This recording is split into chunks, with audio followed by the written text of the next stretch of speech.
Limbah pertanian dan kehutanan berupa bonggol jagung dan serbuk kayu di daerah kami keberadaannya sangat melimpah.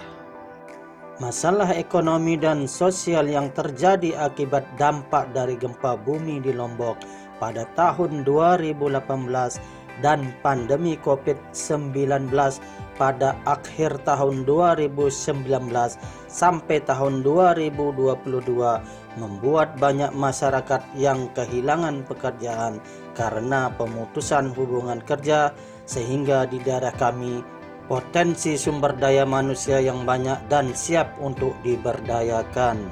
Di daerah kami juga memiliki lahan pekarangan yang masih belum dimanfaatkan secara optimal, sehingga menjadi peluang untuk pengembangan budidaya sayuran komersial pada umumnya dan budidaya jamur pada khususnya. Selain itu juga masalah yang tidak kalah pentingnya yaitu masih rendahnya masyarakat yang menerapkan pola konsumsi makanan yang bergizi dan berimbang, sehingga akan mengakibatkan terjadinya kekurangan gizi yang akibatnya masyarakat khususnya anak-anak yang rentan mengalami stunting.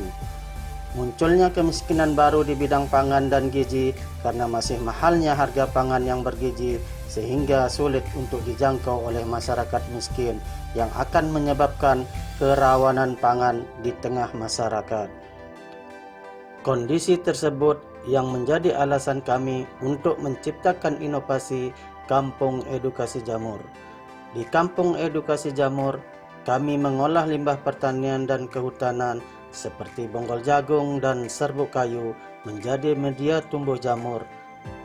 Di Kampung Edukasi Jamur, kami menghasilkan komoditi jamur baik itu jamur tiram dan jamur bonggol jagung dalam kondisi segar maupun dalam bentuk produk olahannya seperti sate jamur, keripik jamur, pepes jamur, es jamur, pelecing jamur, dan lain sebagainya. Salah satu produk olahan jamur yang menjadi branding kami dari Kampung Edukasi Jamur yaitu produk olahan yang mengangkat kearifan lokal dari daerah kami yaitu Pulau Lombok, yaitu pelecing jamur. Kami mengkombinasikan produk pelecing khas Lombok yang melegenda dengan jamur yang mempunyai kandungan gizi yang tinggi sehingga terciptalah produk pelecing jamur yang enak dan bergizi. Semua kegiatan produksi di Kampung Edukasi Jamur tersebut kami lakukan dengan berorientasi pasar dan secara terintegrasi. Kami juga melakukan kegiatan pembuatan media tumbuh jamur secara rutin dengan melibatkan masyarakat sekitar yang tidak mampu dan pemuda putus sekolah serta masyarakat yang terkena dampak dari COVID-19 dalam bentuk pelatihan dan magang kerja sehingga menghasilkan sumber daya manusia yang terampil, mandiri, dan siap pakai.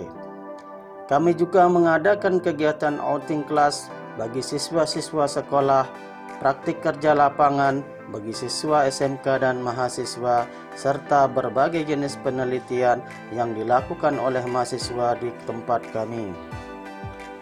Limbah hasil buangan dari Kampung Edukasi Jamur kami kelola dengan melakukan pengolahan limbah, yaitu dengan cara media tumbuh jamur yang sudah tidak terpakai kami jadikan pupuk organik dan briket. Plastik media tumbuh jamur kami jadikan polybag untuk budidaya sayuran di pekarangan. Sehingga kegiatan di Kampung Edukasi Jamur bisa dikatakan kegiatan yang sedikit menghasilkan limbah atau bahkan bisa dikatakan zero waste. Semua rangkaian kegiatan tersebut adalah untuk terwujudnya Kampung Edukasi Jamur yang bernilai edukasi, ekonomi, dan ramah lingkungan. Nama saya Muhammad Widat Ramdhani. Saya adalah petani jamur milenial yang terakhir dari Kampung Edukasi Jamur. Kampung Edukasi Jamur, saya dilatih bagaimana cara beragribisnis jamur sehingga mampu menghasilkan penghasilan sendiri. Terima kasih Kampung Edukasi Jamur.